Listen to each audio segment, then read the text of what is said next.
Hola, buen día.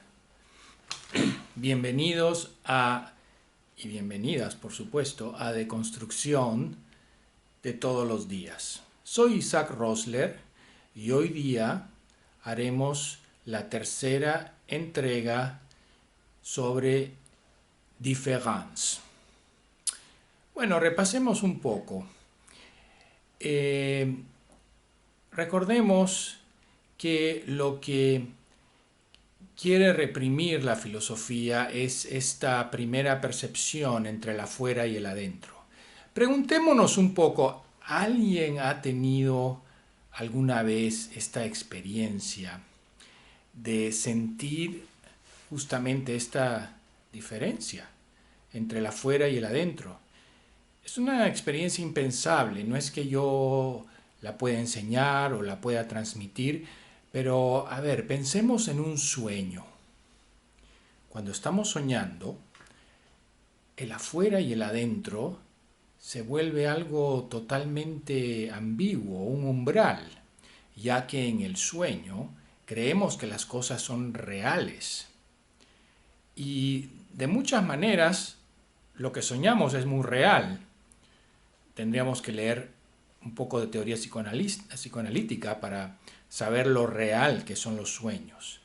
Entonces, nosotros estamos tratando de entrar a ese umbral, pero sin estar dormidos, sin soñar propiamente, sino estando despiertos. Ese umbral entre el afuera y el adentro, que podemos llamar diferencia entre el afuera y el adentro, pero estaríamos perdiendo ese momento silencioso en donde el afuera y el adentro se vuelven ambiguos. Y ese es el momento en que la E de diferencia se cambia a la A.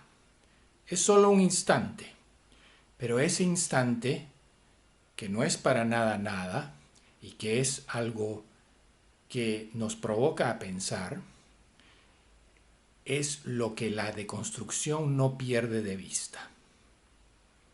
Y nosotros no vamos a perder de vista esa diferencia, esa E, ¿no?, que se convierte en una A, y la A es siempre muda. Pensemos también cuando leemos un libro, mentalmente, ¿no?, pronunciamos las vocales que tienen un cierto sonido, pero al mismo tiempo hay una lectura silenciosa entre vocales. Entre una palabra y otra, entre los espacios, hay algo silencioso que permite saltar de una palabra a otra, que permite saltar de un significado a otro, digamos, interrumpirlos, para poder seguir pensando, visualizando, proyectando diferencias que nos llevan a las ideas, a los conceptos. ¿Ok? Esto es una cosa que vamos a ir entendiendo conforme vayamos desarrollando más, digamos, conceptos sobre la deconstrucción, ¿no? Entonces, hoy día vamos a ver justamente esto, cómo con estas primeras diferencias, ¿no?, del afuera, el adentro y el eidos, la diferencia entre lo sensible y lo inteligible, la filosofía va a crear todos sus filosofemas. Los filosofemas son justamente esto, conceptos, ¿no?, que nos permiten entender los límites. Y los límites en la filosofía se hacen familiares a través de la dialéctica, ¿no? Un límite muy familiar es el afuera y el adentro, sobre todo porque nunca pensamos qué hay entre el afuera y el adentro, ¿no? Entonces, la primera diferencia, o sea, el primer diferimiento de la filosofía es este afuera y adentro. Pero al reducirlo, al ponerlo en reserva, ¿qué pasa con la filosofía? Bueno, justamente al reducir esta diferencia, ¿qué surge? Surgen los efectos del ser, ¿verdad? Al reducir la diferencia y reprimirla, al olvidarla, poniéndola en reserva en la profundidad de la metafísica, se evita pensar esta ambigüedad entre el afuera y el adentro, pero al mismo tiempo esto nos obsequia el efecto del ser, como hemos visto, ¿no? Porque si borramos esta diferencia, la olvidamos o la ponemos en reserva, entonces decimos, ah, miren, ahí hay un afuera, y en el afuera hay cosas, y las cosas están presentes. ¿Y qué nos permite percibir estas cosas? Nuestra conciencia que está consciente de lo que percibe y es algo presente e igual a sí misma. Entonces, creamos este efecto del ser, de las cosas y de sus propiedades, ¿no? Entonces, este olvido, digamos, ¿no? Que crea el efecto del ser, y todo lo que tiene presencia, ¿dónde se va? ¿De dónde viene? Digamos, del inconsciente, de la filosofía, de lo que reprime, de lo que pone en reserva en la metafísica, que es différance. Y esta diferencia, ¿no? Como hemos dicho, no está presente, no es una cosa, es algo que nos permite ver el efecto de las cosas, cómo se presentan. Pero nunca vamos a poder pensar propiamente con los elementos de la filosofía, o sea, el ser, nunca vamos a poder pensar la diferencia a través del ser, de lo que es, del tiempo, de lo material, de la cosa misma.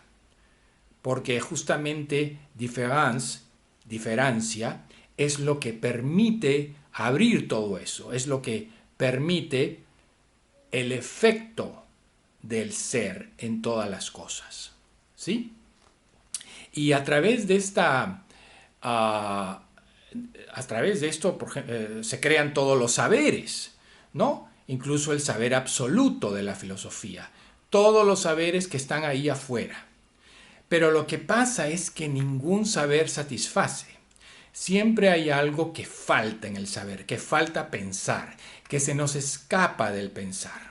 Entonces volvemos a reinsertar nuevos pensamientos, nuevas teorías para completar este conocimiento que aún está por venir, ¿no? Y bueno, entonces, mientras tanto, ¿qué hace la filosofía para completarlo? Bueno, hace estas dialécticas de oposición, como por ejemplo, naturaleza y cultura.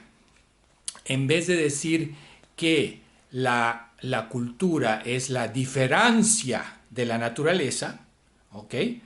Porque es nuestra percepción de que hay algo ahí afuera y hay que completarlo con ideas, hay que comprenderlo con propiedades y todo, pero es la diferencia de nuestras percepciones, de una figura ahí en nuestra mente, un pensamiento muy liviano que nos manda, que nos incita, ¿no? Nos hace desear saber, ¿no? Y ahí, en vez de decir, bueno, no es que haya una naturaleza totalmente afuera y que nosotros estamos adentro, sino que lo que está afuera es nuestra cultura, nuestra interpretación de la naturaleza diferida, ¿no? Eso hubiera ayudado mucho durante los pasados siglos, que creó tanto daño, ¿no? Diciendo, bueno, esto es naturaleza y si tú no lo haces es porque o eres menos fuerte, o eres inferior, o eres antinaturaleza, o no luchas como la naturaleza, etc. Entonces se crean muchos prejuicios, muchas cosas que el conocimiento mismo lo fija a uno en ciertas categorías que muchas veces crean problemas y conflictos en la sociedad. Por eso estamos insistiendo en différance, porque différance, ese espacio y lo vamos a ver, digamos, más adelante, es también un espacio de justicia, de cuestionar todo este conocimiento, ¿no? Que consideramos ahí afuera, fijo, científico, incuestionable, y realmente así también paralizamos nuestro pensamiento cuando hacemos esta división muy clara y muy familiar entre el afuera y el adentro, y no dejamos venir este acontecimiento, que es el acontecimiento del pensar, el acontecimiento de différance. Bueno, entonces justamente el primero que nos hizo reflexionar que no hay cosas ahí afuera que son iguales a sí mismas, o uno de los primeros, fue Nietzsche, porque Nietzsche nos habló de el eterno retorno de lo mismo. Pero ese eterno retorno de lo mismo es justamente différance. Es algo que nunca es igual a lo mismo, que siempre retorna como un espectro, pero retorna no porque me lo enseñaron en el colegio, o en religión, o en política, ni siquiera en filosofía, sino que retorna sin memoria, sin herencia. Es parte de cada persona singular, ¿ok? Este acontecimiento, que es el acontecimiento de différance, de pensar. No es el acontecimiento del ser ni el tiempo. Para que haya ser y tiempo, antes tiene que haber différance, ¿no? Entonces, digamos, el pensar différance es como realmente estar en un sueño, como dijimos, pero de manera despierta. ¿Por qué? Porque, ya lo hemos mencionado también en la primera entrega, estamos frente al umbral de de la ficción y de la realidad. Depende de nosotros cómo vamos a llevar différance, qué decisiones vamos a hacer en nuestra vida para, ¿no? Responsablemente a través de différance. Es, digamos, y lo vamos a ver más adelante y lo vamos a entender mejor, esto es equivalente a la ley de leyes, desde donde se van a ir creando y cuestionando todas las leyes durante todos los tiempos, este espacio de pensamiento que no permite fijarse en ninguna ley, en ningún conocimiento presente y universal, ¿no? Pero mientras tanto veremos que, regresando al límite, el límite entre el afuera y el adentro, crea un límite familiar de lo obvio, de lo claro, de lo lógico, que conforme vamos entendiendo nunca es tal, ¿no? Entonces, es interesante todo esto y este discurso entre lo que es idéntico a sí mismo y lo que nunca lo es, ya lo hemos visto en los principios de la filosofía o prefilosofía con Heráclito, ¿no? Que decía que nada se mantiene igual, que poner el pie en un río, al poner el pie en un río, nunca las mismas aguas van a tocar nuestra pierna o nuestro pie. En cambio, Parménides, más o menos de la misma época, dijo, hay una unidad en todo, hay que encontrar la unidad, o lo que se diría en inglés the manifold unity, lo que está en todo y lo que es parte de todo, ¿no?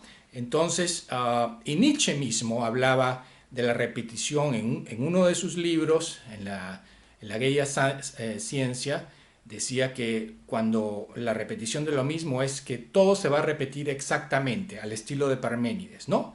Pero en Zaratustra, así habló Zaratustra, hablaba de el retorno, el eterno retorno de lo mismo, pero esta vez habla de el eterno retorno de lo mismo al estilo de Heráclito. Lo mismo nunca es igual a sí mismo, como différance. Ahora, esto,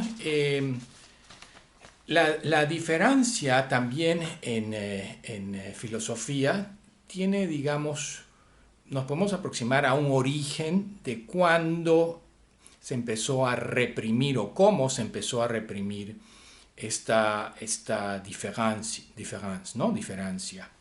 Y es que, por ejemplo, Si pensamos en la diferencia entre un ser mayor, un ser de seres, como lo llamaban los griegos, y cualquier otro ser, yo, tú, una cosa, un animal, una planta, entonces se suponía que este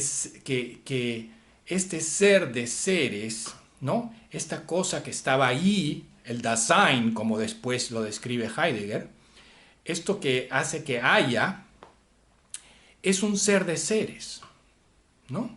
Un ser de seres que no podemos realmente hacerlo un sujeto o un predicado, pero predica en todos los seres.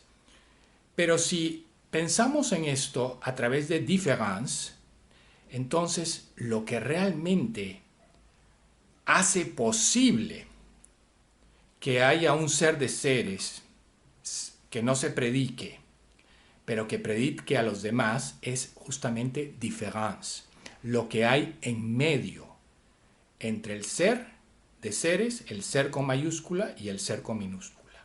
Y eso se llama la diferencia ontológica, lo cual lo pensaremos y lo veremos en la próxima entrega. Gracias por escuchar. Buenas noches.